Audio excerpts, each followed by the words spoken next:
Hi! Maraming salamat sa pagbabalik sa ating channel. Ngayon naman, isishare ko sa inyo ang Guagua Public Market, Pampanga, Philippines. Tara!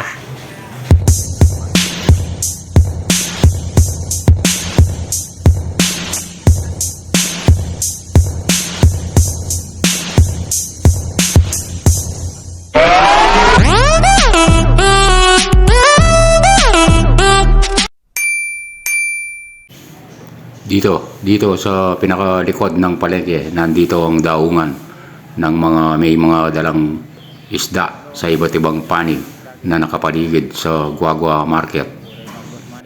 Mostly naman sa lahat ng palengke ang daungan. So ito ang section ng karnehan ito. Since ginagawa pa yung daungan doon, ay inilipat sila dito sa may court na ito, cover court.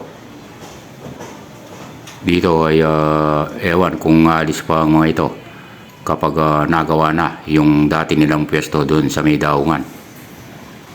Mamaya-maya tingnan natin yung section ng mga isda na bagong gawa din at mataas na ang kalagayan.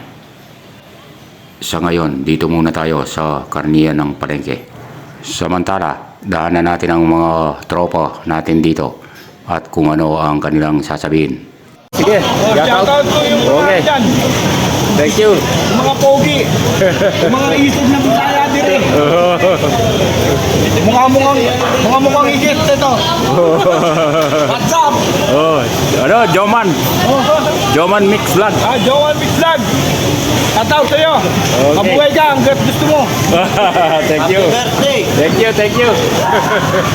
Yan, lasing ko ng madaling araw yan, guys. Kaya hindi pa masyadong maraming tao. Mamaya i-cover natin uli kapag maliwanag na. Tingnan natin mamaya kung unti-unting lumiliwanag ang ating mga videos. Gusto ko lang sa inyong may pakita kung ano ang itsura ng madaling araw na palengke at hanggang sa maliwanag. Karniyan ito, pero may mga sa gilid, mayroong nag-extrang mga gulay. Basta ikot na tayo ng ikot, guys, kung saan tayo masuot at lumabas kasi sobrang laki talaga ng palengke ng Guagua Market dito sa Pampanga. Mamaya-maya ipapakita ko rin sa inyo yung iniwan nila doon na ginagawa pa at ewan kung babalik pa sila doon kapag nagawa na. Pero meron tayong ibang napakapanayam dito na yung iba hindi na raw babalik kapag nakakuha sila ng pwesto somewhere sa mga bagong gawa na pwesto dito. Katulad nito, ano na ito, yung pinaka fish section.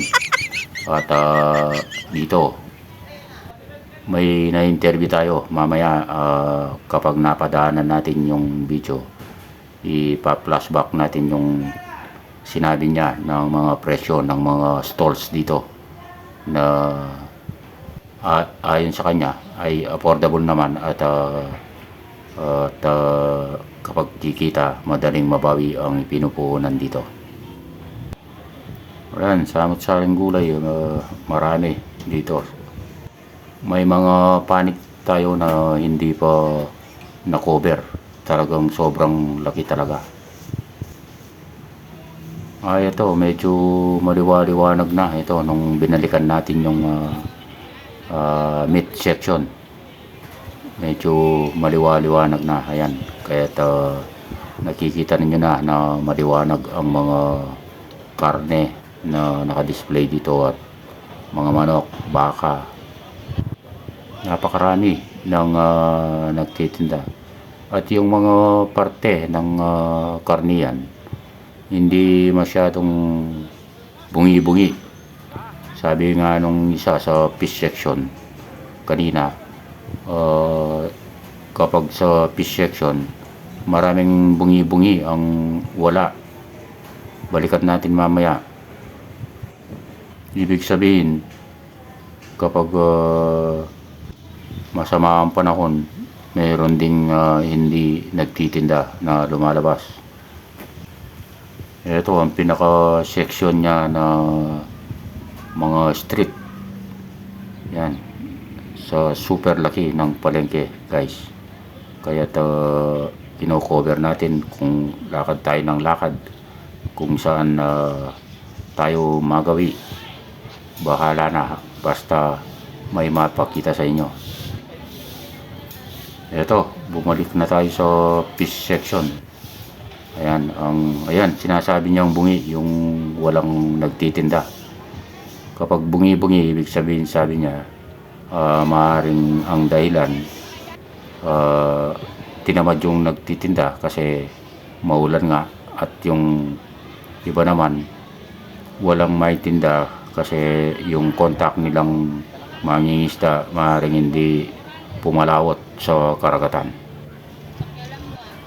Kaya't ang mga produkto dito, ang mga permanenteng mabibili, sabi niya, yung mga galing sa mga palaisdaan, yung isdang dagat sa malalim na mayroong, ito gaya niyan, walang nagtitinda, bungi-bungi ang pagtitinda sa fish section, gawa ng minsan may bagyo, hindi nakakalabas yung mangingisda or tinamad magtinda yung nagtitinda, lalo na ngayon bagong bukas ang pasukan. Yung iba inaasikaso muna ang kanilang mga anak sa school. Yung pangalan pala ng guagua ay derived from wawa, yun sa history ng guagua. Mayroong official na guagua website, guagua market website, at doon ang more information tungkol sa palengke na ito na panahon pa ng mga Kastila ay naitayo na itong pangpang na ito. Oh bro, magkano naman pwede ng tayo palengke ngayon? Sa atin alam po, 100k mga niya. 100k, meron nga pwesto ng ganyan square meter. Ayan guys, sa isang pwesto, ayan, yung mga tinuturo natin, 100k lang daw ang pagbili ng 100k, bali right seat. Sabi ni Joshua, yan, kausap natin guys, minsan matumal daw ang pagtitinda din. May mga malalakas na araw, lalo na kung mayroong magpipiesta sa panahon ng Abril, Mayo, ganyan. Maraming piyesta, malakas din, o kaya may okasyon, mga pagpapasko, ganyan, o mga malalakas, mga weekends, Sabado, Linggo, yan, ganyan. Pero yung mga weekdays minsan mahina talaga, kaya hindi pare-pareho, sabi ni Joshua, yung nakausap natin ngayon lang. Anyway, isang negosyo ang pagtitindang ganito, na mayroong biglang kita, minsan malakas. Siya nga pala, ayan yung iniwan nila na ginagawa pa, yan, under construction. Yung eto, yung nakita nyo yung mga bangka, yun ang daungan kanina. Yan, karugtong nun bandaron yung ginagawa, yung pinapakita ko sa inyo under construction, yung tapat ng mga bangka na yan, doon sa kalsada. Yun. At ito, ang pinaka-kalsada muli, bumalik tayo sa kalsada. At maraming iskinita na sa laki ng palengke ng Guagua Public Market. Yan, nakikita natin ang mga normal na palengke sa matsari ang paninda. Kaya more or less, kung malapit kayo dito sa around Guagua, Pampanga, kagaya ng Lubao, Florida Blanca, o malalapit pa, minsan nga yung mga taga malayo pumupunta dito sa Guagua dahil may hinahanap silang mga dapat bilhin na wala sa kanilang lugar. Meron din tayong mapapanood na ibang mga vlogger ito, balik ulit tayo sa isang section na ginagawa. Ayan. Yung iba, hindi na babalik dyan. Yung iba, kung saan sila lumipat at nakakuha ng pwesto daw, ay doon na lang sila. Pero may mga babalik pa rin doon. Siyempre, yung may mga puhunan, maaaring dalawa ang kanilang tindahan. Yan, ang mga presyo na nakikita natin. So far, ayan ang ating na-cover, guys. Titignan natin kung in the future gumanda na at matapos na yung ginagawa nilang yun. Ito guys, kung gusto mo lang magpaksiw, yung may tapyas 40 ang kilo. Ngayon yung buo 60 ang kilo. Magpapaksiw lang naman, ito na lang yung may tapyas. Lanzones 95 per kilo. Rambutan 40 per kilo. Mahal ang kamatis ngayon, 140 isang kilo. Yung siling haba guys, 100 ngayon. O 100 pa rin daw ang kilo, yung siling haba. Para may ibang panlasa, salmon head. 4160. Ayan, ilan lamang sa mga sample ng mga items guys. Alam nyo naman, nag-iiba naman ang presyo araw-araw. Ito, mince fish ito. Yung laman ng isda.